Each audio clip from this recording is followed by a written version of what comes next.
আসসালামু আলাইকুম। শিমুল Memorial Naushad school and কলেজের পক্ষ থেকে তোমাদের সকলকে স্বাগত। তোমরা সকলে নিশ্চয়ই ভালো আছো।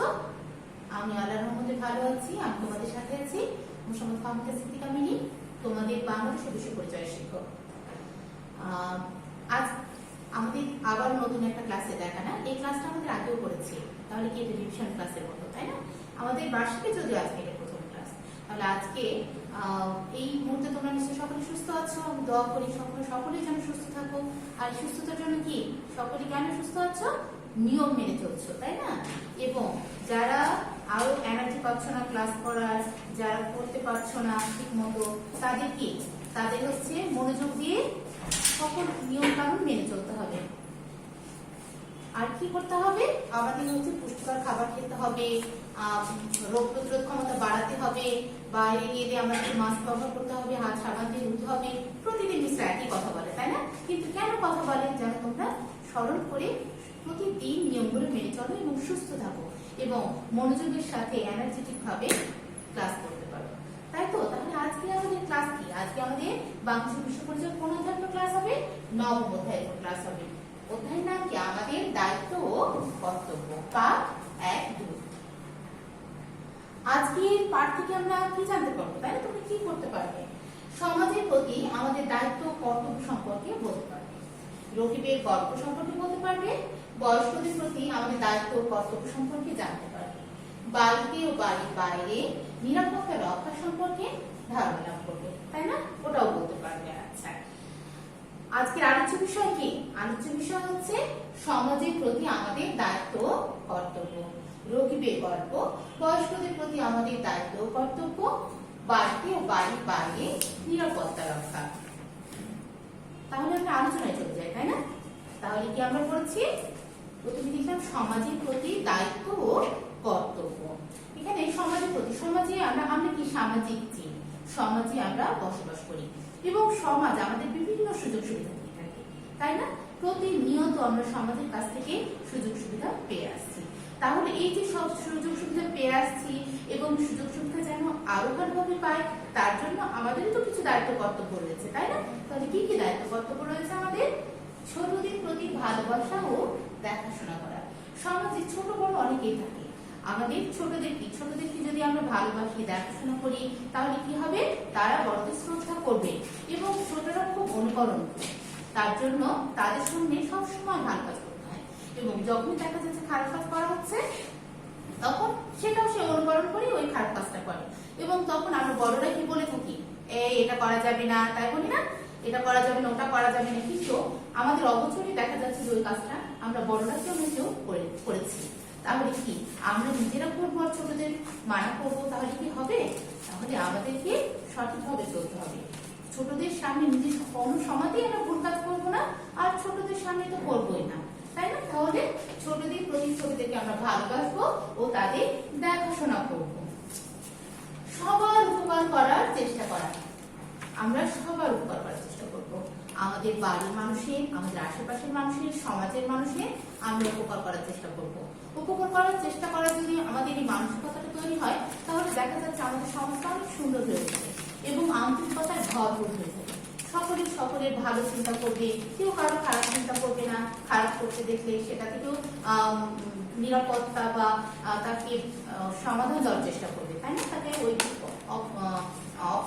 থেকে অসহযোগিতামূলক আচরণ করবে না, তাকে ক্ষতি থেকে চেষ্টা করবে ভালো রাখার, কারো ক্ষতি না করা। এই যে বলছে সবার উপকার করার চেষ্টা করা, আমরা সবার তো উপকার করবো এবং কারো ক্ষতি করবো না, না করার চেষ্টা করবো। এবং কেউ যদি ক্ষতি করেও ফেলে, সেটার যে বিপরীত ধর্মী প্রতিক্রিয়া হতে পারে সেটা সম্বন্ধে জানাবো, তাকে বোঝাবো। এবং তারপরেও যদি দেখা যাচ্ছে যে সে ওইটা জায়গা থেকে বের হয়ে আসছে না, তখন কি আমরা আইনের আশ্রয় নিব, তাই তো? তাহলে আমরা কারো ক্ষতি করব না। সমাজের নিয়ম কানুন মেনে চলা। প্রথমে বললাম আমরা সামাজিক জীব এবং এই সামাজিক জীব হিসাবে সমাজের নিয়ম কানুন মেনে চলা আমাদের দায়িত্ব ও কর্তব্য। সমাজের যদি আমরা নিয়ম কানুন না মেনে চলি, তাহলে কি সমাজ আমাদেরকে শান্তিতে থাকতে দেবে না, তাই তো? তাহলে সমাজের নিয়ম কানুন আমাদেরকে মেনে চলতে হবে। সুবিধা বঞ্চিতদের সহযোগিতা করা। আমাদের সমাজে অনেক ধরনের মানুষ রয়েছে গরিব, মধ্যবিত্ত, উচ্চবিত্ত, তাই না, অনেক ধরনের মানুষ।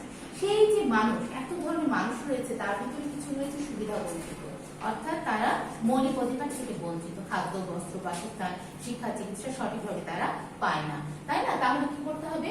এই সুবিধা বঞ্চিতদের কি করতে হবে? আমাদের সহযোগিতা করতে হবে, তাদেরকে হাত বাড়িয়ে দিতে হবে, তাদের প্রতি আমাদের সাহায্যের হাত বাড়িয়ে দিতে হবে। এবং যখনই আমরা সাহায্যের হাতটা বাড়িয়ে দিব, তখন কি হবে? তারা উপকৃত হবে। এবং তাহলে সুবিধা বঞ্চিতরা যারা থাকবে, তাদের উপকার থেকে আরো অনেকে যারা উপকার করার চেষ্টা করছে, তার থেকে অনেকে আরো ইন্সপায়ার হবে, উৎসাহিত হবে এবং সকলে সহযোগিতা করার চেষ্টা করবে। বয়স্কদের শ্রদ্ধা করা। আমরা বয়স্কদের শ্রদ্ধা করব, বয়স্কদের কি করব? সাহায্য সহযোগিতা করব। তাদের কোনো অসুবিধা হলে তাদের কাছে সাহায্যের হাত বাড়িয়ে দিব। রাস্তা পার না হতে পারে, তাদেরকে রাস্তা পার করে দিব।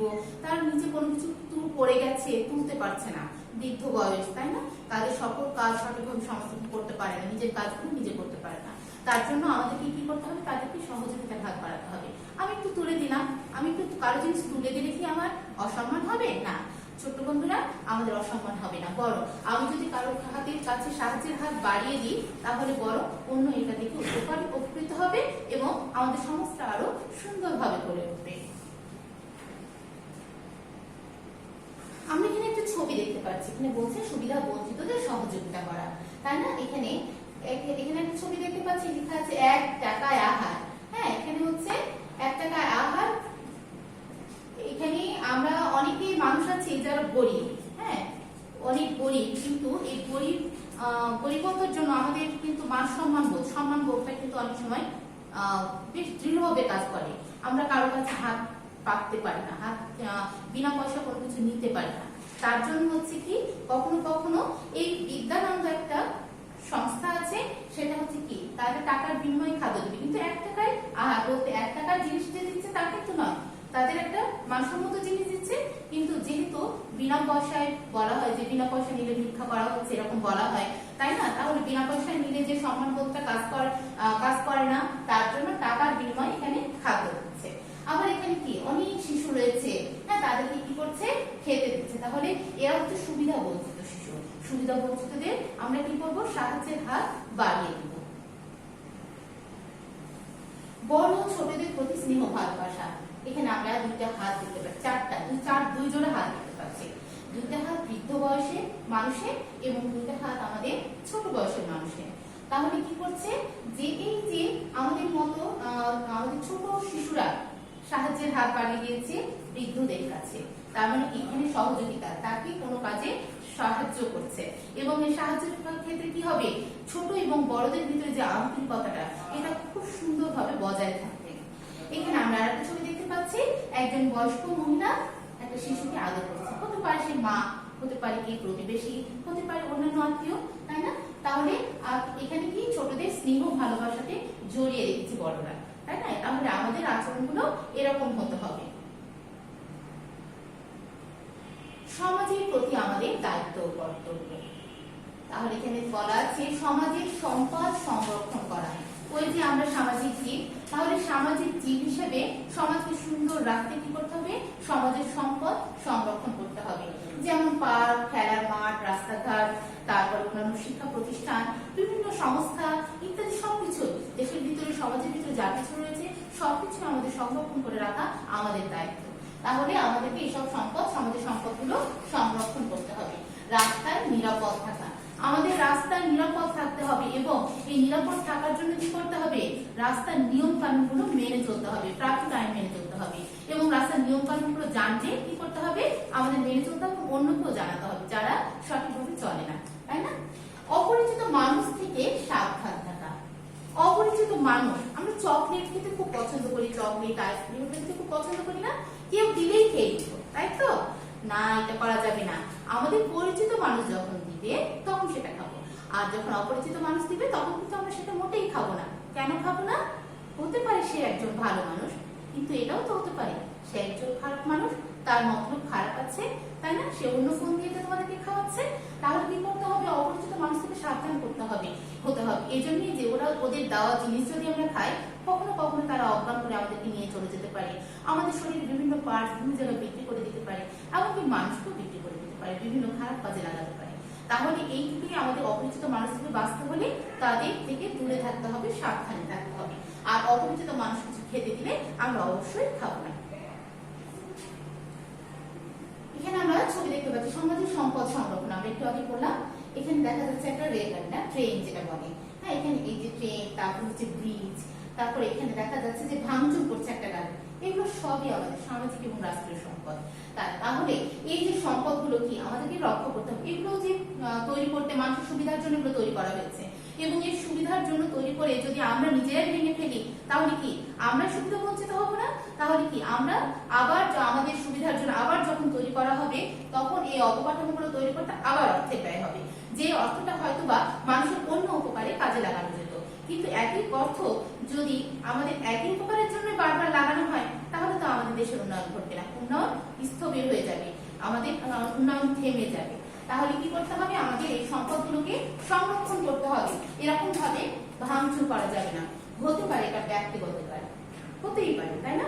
এটা রাষ্ট্রীয় কোনো গাড়ি নেই, কিন্তু এটা তো আমাদের রাষ্ট্রের একটা সম্পদ, এটা তৈরি করতে আমাদের দেশের খরচ হয়েছে, সরকারের খরচ হয়েছে, তাই না? তাহলে এই সম্পদকে যদি আমরা নষ্ট করে দিই, কারো সকলের বাড়িঘর ভেঙে চুরি তছনছ করে দিই, দোকানপাট লুটপাট করা হয়, তাহলে কি হবে? তাহলে আমাদের দেশ ক্ষতিগ্রস্ত হবে এবং আমাদের উন্নয়ন উপরের দিকে অগ্রসর হবে না, উন্নয়ন হবে না, আমাদের দেখা যাচ্ছে উন্নয়ন থেমে যাবে। তাহলে আমাদের দেশকে যদি আমরা ভালোবাসি তাহলে আমাদের দেশের সম্পদকে আমরা রক্ষা করতে হবে এবং আমাদের দেশের সম্পদকেও ভালোবাসতে হবে। ট্রাফিক আইন মেনে চলা, ওই যে রাস্তায় নিরাপদ থাকতে হবে, নিরাপদ থাকার জন্য কি করতে হবে? নিরাপদ থাকার জন্য ট্রাফিক আইন মেনে চলতে হবে। এখানে আমরা দেখতে পাচ্ছি জেব্রা ক্রসিং দিয়ে রাস্তা পার হচ্ছে, তার মানে কি দুই সাইডে দুইটা গাড়ি থেমে আছে, গাড়ি যখন থেমে যাবে তখন জেব্রা ক্রসিং দিয়ে রাস্তা পার হতে হবে। আর এদিকে এটা হচ্ছে ট্রাফিক সিগন্যাল বাতি। ট্রাফিক সিগন্যাল বাতির নিয়ম আছে না? লাল বাতি জ্বলে উঠলে গাড়ি থেমে যাবে, হলুদ বাতি জ্বলে উঠলে গাড়ি চলার প্রস্তুতি নেবে, আর সবুজ বাতি জ্বলে উঠলে গাড়ি চলতে শুরু করবে। এই যে নিয়ম কানুন গুলো আমরা মেনে চলবো, তাহলে আমরা অনেক নিরাপদ থাকতে পারবো। ঠিক আছে? রকিবের গল্প, রকিবের গল্প নিশ্চয়ই তোমরা পড়েছো, এর আগেও পড়েছো, তাই না? তাহলে রকিবের কি একটা ছেলে, সেই ছেলে কি বাইরে খেলতে গেছে, সন্ধ্যার সময়তে খেলতে, সন্ধ্যার পরে হয়ে যাচ্ছে, বাসায় ফিরছে না, দেখা গেল শোনা গেল যে সেই অপরিচিত দুজন ব্যক্তির কাছ থেকে আইসক্রিম খেয়েছিল এবং আইসক্রিম খেয়ে সে অজ্ঞান হয়ে গিয়েছিল এবং তাকে নিয়ে যে পরবর্তীতে পাওয়া গেল এক গ্রামে, এক গ্রামে 10 দিন পরে, এবং যারা তাকে নিয়ে গিয়েছিল তারা মুক্তিপণ দাবি করেছিল 10 লক্ষ টাকা, তাই না? তাহলে সে যদি ওই অপরিচিত মানুষদের কাছ থেকে আইসক্রিমটা না খেত তাহলে সে অজ্ঞান হতো না, আর সে বিপদেও পড়তো না, আর তার মা বাবা এত টেনশনেও থাকতো না। তাহলে আমরা কি করতে হবে? এখানে রকিবের গল্পে আমরা জানতে পারি রকিব একা খেলার জন্য বাইরে গিয়েছিল। যখন বাইরে যাওয়া হবে তখন কাছে কোনো জায়গায় যেতে হবে এবং মা বাবাকে বলে যেতে হবে, হ্যাঁ, এবং অপরিচিত কোনো জায়গায় যাওয়া যাবে না। অপরিচিত লোকের কাছে আইসক্রিম খেয়েছিল, এটা কি খাওয়া যাবে? না, মোটেই খাওয়া যাবে না। আইসক্রিম কেন, চকলেট, বিস্কিট, অন্য কোনো কিছুই খাওয়া যাবে না অপরিচিত মানুষের কাছ থেকে। কতদিন পরে উদ্ধার করা হয়েছিল? 10 দিন পর রকিবকে উদ্ধার করা হয়েছিল। পুলিশ রকিবকে এক গ্রাম থেকে উদ্ধার করলো। কোথা থেকে উদ্ধার করেছে? এক গ্রাম থেকে, তাই না? এবং রকিবের বাবা মার কাছে কত লক্ষ টাকা মুক্তিপণ দাবি করেছে? 10 লক্ষ টাকা মুক্তিপণ দাবি করেছে, তাই না? তাহলে আমরা যেগুলো মাধ্যমে রকিব বিপদে পড়েছিল সেগুলো থেকে আমরা বিরত থাকবো। আমরা বাড়িতে থাকি, সার্বক্ষণিক তো বাড়িতে থাকি, তাই না? এখন তো সবসময়, আগে স্কুল ছিল, প্রাইভেট ছিল, এখন তো সেরকম নেই, তাহলে কি সবসময় আমাদের বাড়িতে থাকতে হয়। তাহলে বাড়িতে নিরাপত্তা কিভাবে রক্ষা করতে হবে সেটা আমাদের জানতে হবে। ধারালো জিনিস ব্যবহারের ক্ষেত্রে বাড়িতে দেখা যাচ্ছে ছুরি, কাঁচি, হাঁসা, বটি, দা, অনেক কিছু থাকে, তাই না? তাহলে এই যে ছুরি, কাঁচি নিয়ে আমরা খেলাধুলা করবো না। ধারালো জিনিস থেকে আমরা সতর্ক থাকবো এবং যখন ওটা ব্যবহার করবো সতর্কতামূলক ভাবে ব্যবহার করে ওটা খুব নিরাপদ জায়গায় রাখবো, যেন চলাফেরা করতে ওটাতে ওই ধারালো জিনিসে আমাদের হাত পা কেটে না যায়, দুর্ঘটনা না ঘটে। বৈদ্যুতিক তারের ব্যবহার, বিদ্যুৎ না হলে তো আমাদের চলেই না। যে গরম এখন, কি ঘামে, কারেন্ট চলে গেলে অস্থির হয়ে যায়, এখন কেন কারেন্ট গেল, তখন কেন কারেন্ট গেল, এরকম আমরা বলতে থাকি, তাই না? লোডশেডিং, এই যে আমাদের কারেন্ট যায়, তাহলে বৈদ্যুতিক তারের ব্যবহার আমাদের সবসময় চলতে থাকে। বৈদ্যুতিক সুইচে আমরা হাত দিই, তারপরে হচ্ছে ফ্যান চালায়, লাইট জ্বালায়, এরকম কাজ করতে থাকে, ওভেন চালায়, ফ্রিজে লাইন দেওয়া থাকে। এগুলো নাড়াচাড়া আমাদেরকে করতে হয়, কিন্তু কি করতে হবে, আমরা সাবধানে ব্যবহার করবো। এই জন্য আমরা কখনো ভেজা হাতে বৈদ্যুতিক তার বা সুইচে হাত দেবো না, এবং বৈদ্যুতিক তারের উপর আমরা কাপড় মেলে দেবো না, ঠিক আছে? তাহলে কি হবে, দুর্ঘটনা ঘটবে। ঔষধ ও কীটনাশকের ব্যবহার। ওষুধ ও কীটনাশক থাকে, তারা পোকা থাকে, তারপরে অনেক অন্যান্য পোকা থাকে, ছাড় পোকা, অনেক ধরনের পোকা থাকে, এগুলোর জন্য আমরা কীটনাশক ব্যবহার করি, তাই না? তাহলে এবং আমরা ওষুধ, আমাদের সবসময় তো অসুস্থ থাকি, আমাদের বাংলাদেশের মানুষ সবসময় অসুস্থ থাকে, কোনো না কোনো অসুখে থাকে, এবং সবসময় এই জন্য ওষুধ বাসাতে থাকতেই হয়। তাহলে এই যে ওষুধ ও কীটনাশক গুলোকে আমরা যেখানে সেখানে রাখবো না, ছোট বন্ধুরা, আমরা কিন্তু এটা যেখানে সেখানে রাখবো না। কোথায় রাখবো তাহলে? এটা এমন জায়গায় রাখবো যেন ছোটদের হাতের নাগালের বাইরে থাকে। কেননা ছোটরা বোঝে না যে কোনটা খেতে হবে আর কোনটা খেতে হবে না, কোনটা ব্যবহার করলে, কোনটা খেলে উপকার হবে, কোনটা খেলে অপকার হবে, এগুলো কিছুই বোঝে না। যার জন্য আমরা কি করবো, এটা খুব নিরাপদ স্থানে রাখবো যেন শিশুদের নাগালের বাইরে থাকে। আর ওষুধ খাওয়ার সময় ওষুধটা আমরা এমন জায়গায় রাখবো যেন শিশুরা ওটা না ধরতে পারে। এবং দেখা যাচ্ছে বক্সে কোনো ওষুধ রাখা হয়েছে, ও বক্স খুলে এটা তো আমরা খাই, আব্বুরা খায়, খেয়ে নি, নিশ্চয়ই খুব মজাদার জিনিস বলে খেয়ে নিবে। যার জন্য আমাদেরকে এটা অবশ্যই নিরাপদ স্থানে রাখতে হবে। গ্যাসের চুলা ও আগুনের ব্যবহার। গ্যাসের চুলা আগুনের ব্যবহারের ক্ষেত্রে আমাদেরকে সতর্কতা অবলম্বন করতে হবে। আমাদের রান্না বান্না চলতেই থাকে, আগুনের ব্যবহার আমাদের হতেই থাকে, প্রতিদিনই হয়, তাই না? তাহলে এই গ্যাসের চুলা ব্যবহারের পর কি করতে হবে, গ্যাসের চুলা ব্যবহারের পর গ্যাসের চুলা বন্ধ করে দিতে হবে। শুধু গ্যাসের চুলাই না, স্টোভ হতে পারে, খড়ির চুলা হতে পারে, তাই না? বিভিন্ন ধরনের হতে পারে, আগুনের যেখানে ব্যবহার হয় সেখানে আমাদের ব্যবহারের পরে সেটা নিভিয়ে দিতে হবে, এবং সেটা যেন ছড়িয়ে না পড়ে সেদিকে আমাদের লক্ষ্য রাখতে হবে। আমরা যখন গ্যাসের চুলার কাছে যাব, কোনো সিনথেটিক কাপড় পরে আমরা চুলার কাছে যাব না, সেদিকে নজর দিতে হবে। অপরিচিতের পরিচয় জেনে ঘরে দরজা খোলা। আমাদের বাসায় অনেকে আসতে পারে, তাই না? যে কেউ আসলেই যে আমরা দরজা খুলে দিব আর বাড়িতে ঢুকিয়ে বসতে দিয়ে দেবো, তা কিন্তু নয়, এটা করা যাবে না। অপরিচিত মানুষের পরিচয় জেনে যদি পরিচিত ব্যক্তি হয় তাহলেই ঘরের দরজা খুলবে এবং বাড়িতে ঢোকাবে, আর যদি অপরিচিত ব্যক্তি হয় মোটেই ঢোকাবে না। আর যদি জোর করে তাহলে পাশের বয়স্কদের বাসায় জানাতে হবে। বাসায় যদি কেউ না থাকে তাহলে কি করতে হবে, প্রতিবেশীদের ডাকতে হবে। তাহলে অপরিচিতদের পরিচয় জেনে অবশ্যই ঘরের দরজা খুলতে হবে। বাড়িতে প্রাথমিক চিকিৎসার বাক্স রাখা। এই যে আমরা নিরাপত্তা জনিত এতগুলো কথা বলছি, তারপরেও এত নিরাপদ থাকার সত্ত্বেও, চেষ্টা করার সত্ত্বেও আমরা কখনো কখনো আক্রান্ত হই না। প্রাথমিক আমাদের হাত পা কেটে যেতে পারে, বিভিন্ন ধরনের আমাদের দুর্ঘটনা ঘটতে পারে। এই যে দুর্ঘটনা থেকে রক্ষা পাওয়ার জন্য আমাদের কি করতে হবে, রোগীর কষ্ট কিছুটা কমানোর জন্য, তাৎক্ষণিক চিকিৎসা দেওয়ার জন্য হাসপাতালে নিয়ে যাওয়ার পূর্বে যে চিকিৎসা দেওয়া হয় সেই চিকিৎসার বাক্সটা আমাদের রাখতে হবে। অর্থাৎ প্রাথমিক চিকিৎসা কাকে বলে, রোগীর কষ্ট কিছুটা কম হওয়ার জন্য প্রাথমিকভাবে যে চিকিৎসা দেওয়া হয় সেটা হচ্ছে প্রাথমিক চিকিৎসা। এবং এই প্রাথমিক চিকিৎসা কি কি দিয়ে দিব সেটা একটা বাক্সে রাখতে হবে, সেটা হচ্ছে প্রাথমিক চিকিৎসার বাক্স। এবং এমন জায়গায় রাখতে হবে যেন সেটা সকলে জানা থাকে যে কোথায় আছে, খোঁজাখুঁজি না করতে হয়। বাড়ির নিরাপত্তা রক্ষার জন্য আমাদের প্রাথমিক চিকিৎসার তো বাক্স রাখতে হবে। বাক্সে কি কি থাকবে আমরা একটু জেনে নিই। এখানে কি লেখা আছে, থার্মোমিটার, তাই না? থার্মোমিটার থাকবে, জ্বর মাপার জন্য জ্বর হলে ডাক্তারের কাছে গেলেও জানতে চায় যে কত তাপমাত্রা, কত ডিগ্রি জ্বর উঠেছিল, তাই না? তাপমাত্রা কত ছিল শরীরে, এটা জানতে চায়। তার জন্য আমাদের শরীরের টেম্পারেচার মাপার জন্য থার্মোমিটার লাগে। তাহলে কি কোথাও কেটে গেলে কাঁচি, টেপ, জীবাণুনাশক, ব্যান্ডেজ, তুলা এগুলো লেগেই থাকে, তাই না? তাহলে আমাদেরকে প্রাথমিক চিকিৎসার বাক্সে এইসব জিনিসগুলো রাখতে হবে। এবং এগুলো রাখা ছাড়াও যে আরো কিছু রাখা যাবে না তা নয়, আরো কিছু প্রয়োজনীয় জিনিসগুলো থাকে সেগুলো রাখা যেতে পারে।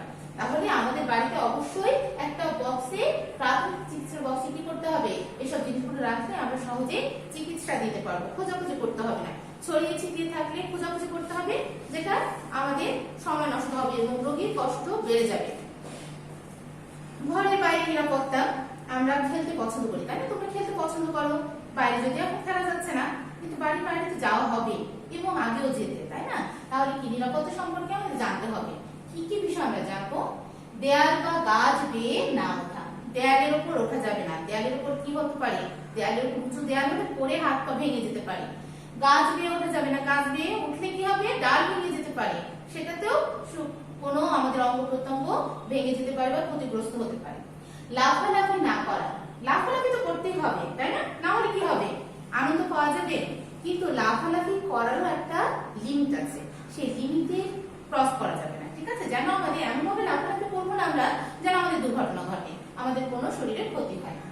জলাশয়ের আশেপাশে খেলার সময় সতর্ক থাকা, জলাশয়, পুকুর, নালা, নদী এরকম ধরনের থাকি আমাদের আশেপাশে, তাহলে এই পুকুরের আশেপাশে খেলার সময়, এইসব জলাশয়ের আশেপাশে খেলার সময় সতর্ক থাকতে হবে যেন পিছলে না পড়ে যায় আমরা, এবং আমাদের সাঁতার জানতে হবে, সাঁতার শিখতে হবে, যেন কোনো সময় যদি আমরা পড়েও যাই তাহলে ওই বিপদে যেন আমরা সাঁতরে নিজেকে উদ্ধার করতে পারি, আমরা ডাঙায় আসতে পারি তাই না, পাড়ে আসতে পারি, নদীর পাড়ে বা পুকুরের পাড়ে আসতে পারি। তাহলে জলাশয়ের আশেপাশে খেলার সময় সতর্ক থাকতে হবে। রাস্তায় খেলাধুলা না করা, রাস্তায় কি খেলাধুলা করার জায়গা, রাস্তা তো খেলাধুলা করার জায়গা না, রাস্তায় হচ্ছে গাড়ি চলাচলের জায়গা তাই না, তাহলে কি রাস্তায় অবশ্যই খেলাধুলা করা যাবে না, খেলাধুলা করলে যে কোনো সময় গাড়ি চাপা করা যেতে পারে, এবং গাড়ি চাপা করলে কি হবে, হয়তো মৃত্যু, না হলে অন্য কোনো দুর্ঘটনা ঘটবে। তাহলে রাস্তায় চলার নিয়মগুলো জানতে হবে এবং রাস্তায় মোটেই খেলাধুলা করা যাবে না। রাস্তা পারাপারে সতর্ক থাকতে হবে, রাস্তা পারাপার যখন আমরা হব দুই সাইডে ডানে বামে দেখে, যখন দেখবো যে গাড়ি আসছে না তখনই আমরা রাস্তা পার হবো, তাহলে রাস্তা পারাপারে আমাদেরকে অবশ্যই সতর্ক থাকতে হবে। একদিক তাকালে আমি চলে গেলাম তা করলে হবে না, দুই দিকে দেখতে হবে, যে কোনো দিক থেকে গাড়ি চলে আসতে পারে। আমরা এখানে একটা ছবি দেখতে পাচ্ছি, একটা ছেলে কি করছে, প্রাচীরের উপর উঠছিল, দেয়ালের উপরে, তাহলে দেয়াল থেকে পিছলে পড়ে ধাপাস করে পড়ে যাচ্ছে, এনে কি হবে, মাজা ভেঙে যাবে তাই না, তাহলে আর উঠতে পারবে না, আর খেলতে পারবে না সঠিকভাবে, যদি মাজা ভেঙে যায়, পা ভেঙে যেতে পারে। তাহলে কি আমরা যেন সবসময় সারা জীবন যেন হেঁটে চলাফেরা করতে পারি, তার জন্য আমরা অবশ্যই দেয়ালে উঠবো না, সাবধান থাকবো তাই না। এখানে যে বলেছিলাম গাছ বেয়ে না ওঠা, গাছে না ওঠা, এই যে ডাল ভেঙে যাচ্ছে, ধাপাস করে পড়ে যাবে, এখানেও তার শরীরে বিভিন্ন অঙ্গ প্রত্যঙ্গ ক্ষতিগ্রস্ত হতে পারে। তাহলে আমাদের পড়া শেষ পর্যায়ে চলে গেছি, কি ক্লাসটা ভালো লাগলো? তাহলে মনোযোগ দিয়ে যদি ক্লাস করে থাকো তোমরা, তাহলে নিশ্চয়ই তোমরা নিজস্ব প্রশ্নগুলো রয়েছে সেগুলো অ্যান্সার দিতে পারবে। আর প্রশ্ন করার পরে একটু থামবো তোমাদের নিজের অ্যান্সার দেওয়ার জন্য, উত্তর দিতে তোমরা, এবং উত্তর অবশ্যই মুখে বলে, ভুল হোক তারপরেও চেষ্টা করবো উত্তর দেওয়ার, ঠিক আছে। তাহলে আমরা বলি, কাদের কাছ থেকে সাবধান থাকবো, কাদের কাছ থেকে সাবধান থাকবো, অপরিচিত মানুষদের কাছ থেকে সাবধান থাকবো। সমাজের সুবিধা বঞ্চিতদের আমরা কি করব, সমাজের সুবিধা বঞ্চিতদের আমরা কি করব, নিশ্চয়ই বুঝতে পেরেছো, সহযোগিতা করব তাই না, সহযোগিতা করব।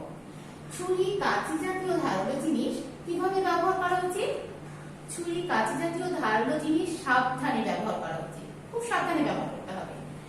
প্রাথমিক চিকিৎসা কাকে বলে, একটু আগে বললাম, রোগীর কষ্ট আকস্মিকভাবে কোনো দুর্ঘটনায় যদি কারো কেটে যায় বা ছিলে যায় তাহলে কি হবে, তার রোগীর কষ্ট কিছুটা কম হওয়ার জন্য প্রাথমিকভাবে যে চিকিৎসা দেওয়া হয় সেটাই হচ্ছে প্রাথমিক চিকিৎসা।